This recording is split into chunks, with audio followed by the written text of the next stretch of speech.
On the evening of April 15th, 2019, millions of people around the world were glued to their television screens. They couldn't believe what was happening before their eyes. Notre-Dame de Paris, one of the most famous cathedrals in the world, was on fire. The flames were only extinguished by morning. It turned out that the fire had started on the roof. The source of the ignition was faulty wiring located at the base of the spire.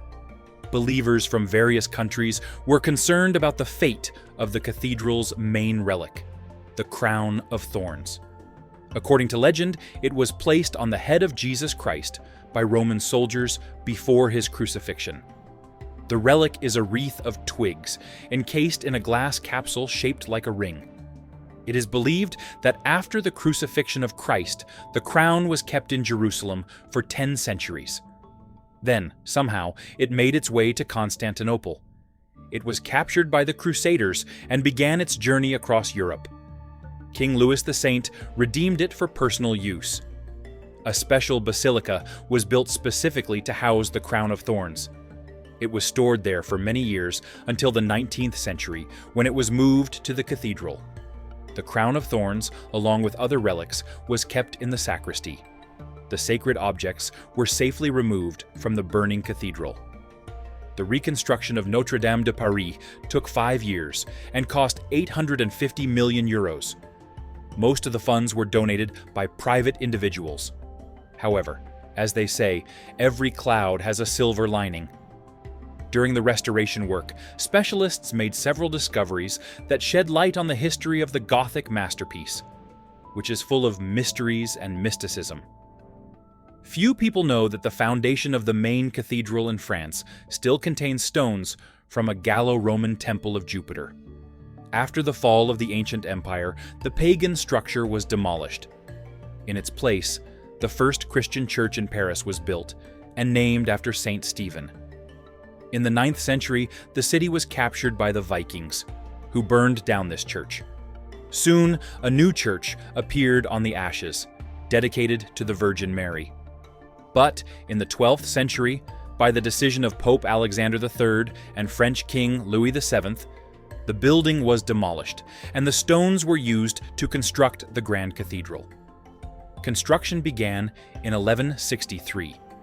It took no less than 200 years to build, from the mid-12th century to the mid-14th century.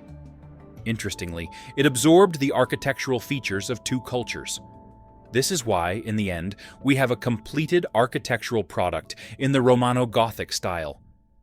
2 centuries, according to historians, is quite fast, considering the technology of the time and the scale of the construction. The temple on the Ile de la Cité was built with the intention of accommodating 10,000 people. After all, in the Middle Ages, cathedrals also served as fortresses where people hid during enemy attacks. The height of the building is 35 meters, and together with the bell tower, it reaches 69 meters. The width is 48 meters, and the length is 130 meters. Despite its grand dimensions, Notre-Dame turned out to be a true masterpiece of art, down to the smallest details. For example, the intricate forged patterns on the doors of the main western facade. The Parisians had never seen such beauty before. They hired a simple blacksmith named Biscornet, who, in a very short time, created something so magnificent. Since an ordinary blacksmith crafted such intricate, unique pieces, people began to whisper that he had sold his soul to the devil, and the devil himself made these gates. The Parisians whispered this story to each other. When the clients came to the blacksmith to check on the progress, they saw that the finished pieces were standing in his workshop, but Biscornet himself was lying unconscious. Soon, the blacksmith regained consciousness, but was unable to speak for the rest of his life. Another mystical incident occurred when the doors were installed but couldn't be opened. Therefore, according to these legends, the clergy brought a large amount of holy water and sprinkled it on all the locks. Suddenly, to everyone's surprise, the gates opened. Curiously, only the side entrances were adorned with forged fittings. These are the portal of the Virgin Mary and the portal of St. Anne. However, the central door, called the Portal of the Last Judgment, had not a single decoration for some reason. Superstitious Parisians had an explanation for this as well. They whispered that the devil had helped Biscornet create the intricate decor not just for show, but to infiltrate the cathedral through the richly adorned doors and disturb the minds and hearts of people, even in a Christian sanctuary. It was believed that these were the devil's doors. The devil couldn't enter the cathedral through the central entrance because directly opposite it was the altar, which is akin to death for the devil.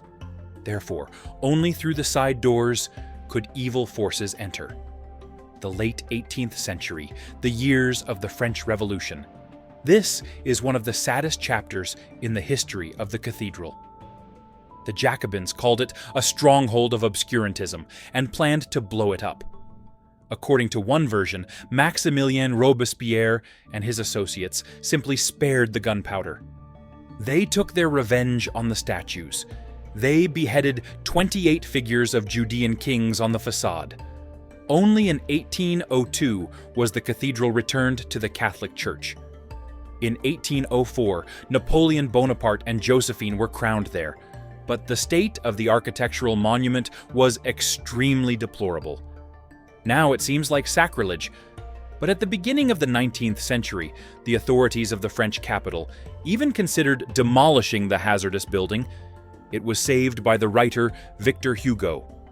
He wrote one of his best novels about this architectural masterpiece. Reconstruction began in the mid-1840s. The work was supervised by Eugène Viollet-le-Duc.